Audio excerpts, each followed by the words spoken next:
السلام عليكم. حاولت تاع الدجاج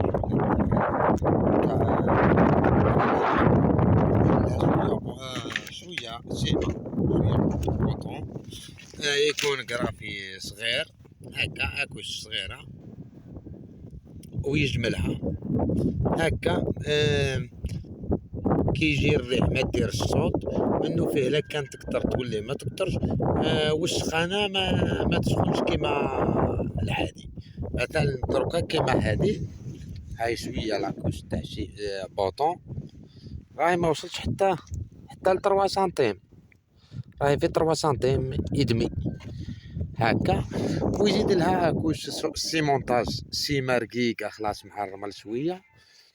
وإذا بغا يردها كيما نقولوا ليس، ويردها بالسمة البيضاء، لأنه اللون الأبيض كيما نقولوا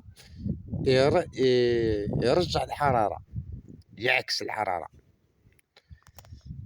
هاهي هيك الريح ما تحكمش فيها، ما يقرب ما يقدر هكا. وثاني حتى في المستقبل إذا دار بوليستر من تحت، هذه كيدير لها بوليستر، ها راني نمشي فوقها هاكوش صغيرة هكا.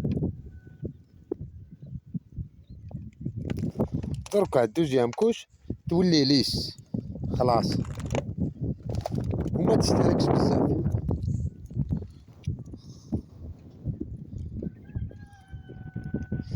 كي يخدمها ليس يدير لها سيمونتاج تكون هي تصلح خاصة في هذاك قصدير، هذاك القديم الزنقل، هذاك القديم اللي جاي هكا ساقيات كيما نقولوا، ماشي كيما هذا. ثم تصلح ما يعني ما تستهلكش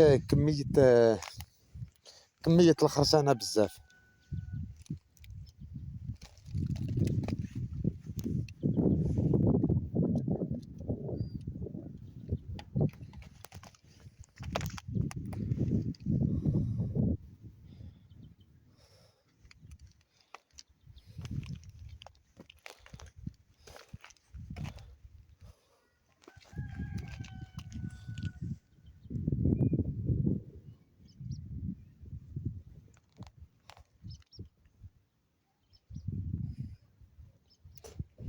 وإذا حاب واحد كيدير لها هكا، عنده زنقل كيما هذا، يعمر الزنقل ويجيب كيما نقولوا الشباك هذا، السلك هذا تاع الارانب،